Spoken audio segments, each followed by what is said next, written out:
saakka. Melart. Uhkarohkea purkuun, se kuitenkin onnistuu. Kivistö eteenpäin. Nyt tulee IFK:lle hyvä paikka. Granlund! 1-0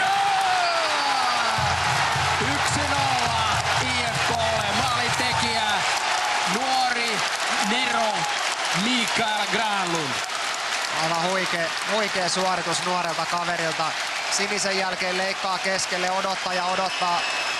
Puolustaja yrittää syöksyä siihen kiekko eteen, mutta Granlund ampuu siitä yli suoraan ylänurkkaan. Tuossa Peltonen katkaisee syötön ja Granlund tuo oikeaoppisesti keskelle ja pistää sinne paikkaan, mihin se kuuluukin ampuu. Eli räpyläkäden ylänurkkaan. Aivan loistava yksilösuoritus tässä Granlundilta.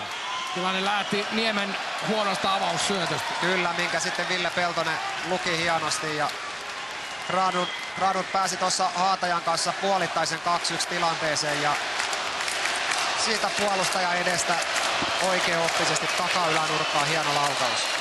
Nyt yrittää IFK katsomo panna rantaliksi täällä ja varastaa